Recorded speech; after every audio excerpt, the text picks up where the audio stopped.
அன்பான சகோதர சகோதரிகளே, தவக்காலத்தில் நாம் நோன்பிருக்கின்றோம், ஜெபிக்கின்றோம், தியாகங்கள் பல செய்கின்றோம். ஆனால் தவக்காலம் என்றால் உண்மையில் என்ன? இது ஒரு பழக்கம்தானா? அல்லது ஒரு ஆழமான ஆன்மீக பயணமா?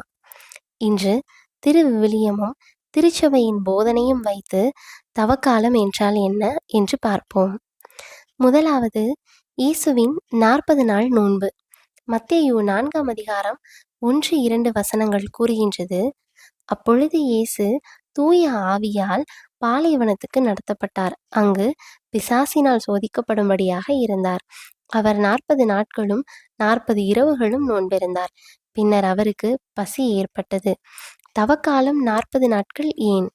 ஏனெனில் இயேசு தாமே 40 நாட்கள் நோன்பிருந்தார். அவரு சாப்பாடு மட்டும் சாப்பிடாம இல்லை, பிதாவின் சித்தத்தை நிறைவேற்றவும் தயாராக இருந்தார். இரண்டாவது, மனம் திரும்பும் அழைப்பு. யோவேல் 2ஆம் அதிகாரம் 12-13 வசனம் கூறுகிறது, இப்பொழுதாவது உங்கள் முழு இருதயத்தோடும் நோன்போடும் அழுகையோடும் புலம்பலோடும் என்னிடத்தில் திரும்பி வாருங்கள் என்கிறார் ஆண்டவர். உங்கள் உடைகளை அல்ல, உங்கள் இருதயங்களையே கிழியுங்கள். உங்கள் கடவுளாகிய ஆண்டவரிடத்தில் திரும்பி வா. அவர் இரக்கமுள்ளவரும் கருணை உள்ளவருமாய் இருக்கின்றார். தவக்காலம் என்பது வெளிப்புற மாற்றம் இல்லை, இது உள்ளத்தின் மாற்றம். மூன்றாவது, சாம்பல் புதன் நினைவூட்டல். தொடக்க நூல் 3ஆம் அதிகாரம் 19 வசனம் கூறுகிறது, நீ மண்ணாய் இருக்கின்றாய், மண்ணுக்கே திரும்புவாய். இது பயமுறுத்தும் வசனம் அல்ல, இது ஒரு உண்மை நினைவூட்டல். நம் வாழ்க்கை தற்காலிகம், ஆனால் நம் ஆத்மா நிரந்தரமானது. நான்காவது, ஜெபம், நோன்பு, தியானம். மத்தேயு 6ஆம் அதிகாரம் 3-4 வசனங்கள் கூறுகின்றது, நீ தியானம் செய்யும் போது உன் வலது கை செய்வதை இடது கைக்கு அறியாதபடி செய். உன் தானம் மறைவாக இருக்கட்டும். மத்தேயு 6ஆம் அதிகாரம் 6வது வசனம் கூறுகிறது, நீ ஜெபிக்கும் போது உன் அறைக்குள் சென்று கதவை மூடி மறைவான உன் தந்தையிடம் ஜெபி என்று. மத்தேயு 6ஆம் அதிகாரம் 17-18 வசனங்கள் கூறுகின்றது, நீ நோன்பிருக்கும் போது உன் தலைக்கு எண்ணெய் பூசி முகத்தை கழுவிக்கொள். மனிதருக்கு காட்டாமல் மறைவான உன் தந்தைக்கு மட்டுமே தெரியும்படி நோன்பிரு. தவக்காலத்தின் 3 தூண்கள் யாவை என்று தெரியுமா? ஜெபம், நோன்பு, தியானம் அவையே ஆகும். ஐந்தாவது, இயேசுவின் அழைப்பு.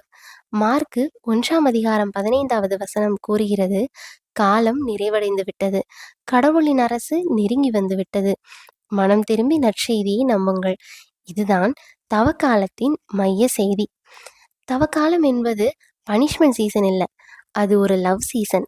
அதாவது பாவத்திலிருந்து திரும்பும் நேரம், உள்ளத்தை சுத்தப்படுத்தும் காலம், ஈஸ்டருக்கு தயாராகும் ஆன்மீக பயணம். ப்ராக்டிக்கலாக நம்ம என்னென்ன பண்ணலாம் தவக்காலத்தில்? ஃபோன் யூஸ் பண்ணுறதை குறைக்கலாம், நம்மளோட கோபத்தை அடக்கி மன்னிக்கிறத அதிகப்படுத்தலாம், நிறைய சாக்ரிஃபைஸ் பண்ணி சின்ன சின்ன ஏழைகளுக்கு சின்ன சின்ன உதவிகள் பண்ணலாம். அதுதான் உண்மையான தவக்காலம். தவக்காலம் முடிவில் நம்முடைய வாழ்க்கை எப்படி மாறி இருக்கணும்?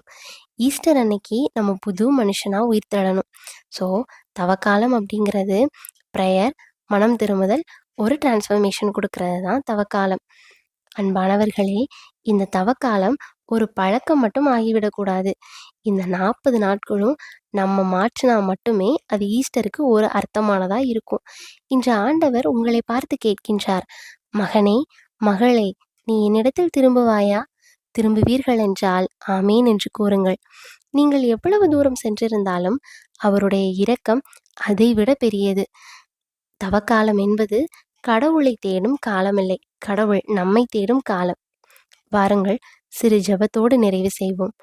கண்களை மூடி ஆண்டவரிடத்தில் ஐக்கியமாவோம். அன்பான இயேசுவே, இந்த தவக்காலத்தில் எங்கள் இருதயங்களை திறக்க அருள் தாரும். வெளிப்புற தியாகம் மட்டுமல்ல, உள்ளத்தில் மாற்றத்தை கொண்டு வாரும். எங்கள் அகம்பாவத்தை அகற்றி மன்னிக்கும் இதயத்தை தாரும். பாவத்திலிருந்து திரும்பும் மன தைரியத்தை தந்து சிலுவையின் பாதையில் உம்மோடு நடக்க செய்யும். நீர் உயிர்த்தெழும் நாளன்று நானும் புதிய மனிதனாக உயிர்த்தெழ என்னையும் தயார்படுத்தும். ஆமேன்.